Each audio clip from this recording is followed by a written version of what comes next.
Dalam nama Bapa dan Putra dan Roh Kudus. Amin. Para saudara-saudariku yang terkasih dalam Kristus, pada tanggal 30 Maret 2020 kita disajikan dua kisah yang sangat indah. Dalam bacaan pertama kita mendengar kisah tentang Susana yang dituduh berbuat serong oleh dua orang hakim yang sebetulnya menginginkan kecantikan dari Susana. Tetapi ketika mau dirajam, tampillah Daniel yang mengatakan, siapa yang berhak menghakimi orang ini tanpa ada pembelaan? Dan ternyata kemudian dua hakim itulah yang ternyata punya maksud busuk dalam hatinya untuk menginginkan Susana. Sangat bagus bagaimana cerita tentang orang yang dikasihani, yang tak bersalah. Bagian kedua dari Injil hari ini, kisah tentang bagian yang juga cukup indah dan bagus. Kisah yang bagus tentang seorang wanita yang didapati atau kedapatan berbuat zina di pagi hari oleh orang-orang Yahudi. Lalu dihadapkan wanita ini di depan Yesus. Mereka semua menghakimi wanita ini. Kemudian ketika Yesus pagi-pagi mengajar, lalu dibawalah wanita ini di depan Yesus, di muka Yesus di tengah. Tapi yang menarik adalah respons Yesus ketika melihat semua itu adalah bahwa dia bukan memandang wanita itu, dia bukan memandang banyak orang itu, tapi dia duduk, dia berlutut dan bermain-main dengan tanah, menulis-nulis sesuatu di tanah. Apa maksudnya?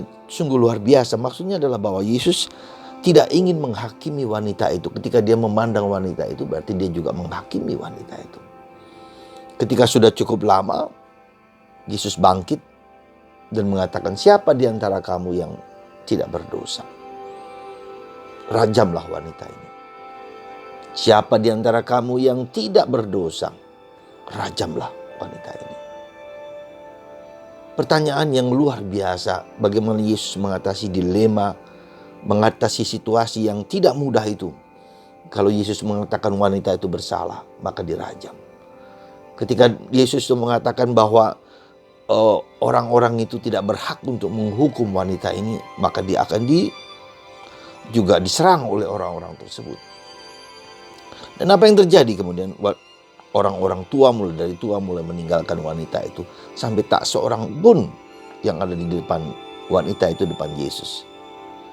Lalu wanita itu, Yesus bertanya kepada wanita itu, siapakah yang menghukum engkau? Dan wanita itu menjawab, tidak ada. Pergilah, jangan berbuat dosa lagi. Saudaraku yang terkasih dalam Kristus, dua kisah yang sangat mengharukan dan memberikan suatu gambaran siapakah Allah kita itu. Suatu gambaran yang luar biasa. Dosa kita, Tuhan berbelas kasih sebesar apapun. Seandainya wanita itu bersalah, sungguh-sungguh bersalah, Tuhan tetap mengampuni. Kau tidak dihukum, jangan berbuat dosa lagi. Ya, seandainya benar wanita itu bersalah, dan itulah kita juga yang mungkin bersalah. Tetapi seandainya wanita itu sungguh-sungguh tidak bersalah, kita lihat apa yang terjadi. Yesus tetap berbelas kasihan. Ya. Allah tidak menghukum, tidak mengadili kita. Kita tidak punya hak untuk menilai, menghukum seseorang itu berdosa atau tidak. Ya, mungkin juga pertanyaan yang sama dengan situasi coronavirus ini, apakah siapa yang salah? Ya. Mungkin kita bisa saja kita mengatakan, ya situasi kita, dosa-dosa manusia yang membuat kita demikian. Dan itu sangat mungkin terjadi. Melihat kenyataan hidup kita sekarang ini, sangat mungkin terjadi. Ya. Dan ketika kita tidak bertobat, maka Tuhan, atau bukan Tuhan, situasi, bisa saja Tuhan, tapi bisa saja situasi itu membuat kondisi dunia menjadi begitu mengerikan oleh gejala-gejala alam, karena kita telah dosa itu melukai diri sendiri, melukai alam, melukai Tuhan, melukai sesama. Ya, unsur-unsur ini ada enggak? Saya melukai diri, saya tidak menjadi orang bahagia. Saya itu melukai orang lain tidak bahagia dengan apa yang saya lakukan. Saya juga melukai lingkungan, situasi keadaan tidak bahagia. Ya. Lalu kepada Tuhan, Maka mari saudaraku yang terkasih dalam Kristus, Tuhan kita adalah Tuhan Maha Pengasih dan Pengampun. Maka mungkin yang terbaik adalah kita introspeksi diri sendiri. Anda dan saya introspeksi. Apakah saya berdosa? Apakah saya ikut ambil bagian dalam keberdosaan dunia? Lihatlah sikap saya, lihatlah tingkah laku saya. Apakah hidup rohani saya, hidup saya hanya sekedar untuk memenuhi kebutuhan-kebutuhan yang saya butuhkan? Apakah saya juga punya perhatian pada orang lain? Apakah hidup saya menjadi hidup yang kudus, hidup yang baik bagi orang lain? Nah, saudara, apa yang terjadi dua kisah ini, Susana dan wanita yang kedapatan berbuat zina dan situasi zaman ini, merupakan kesempatan kita untuk introspeksi. Ya, introspeksi.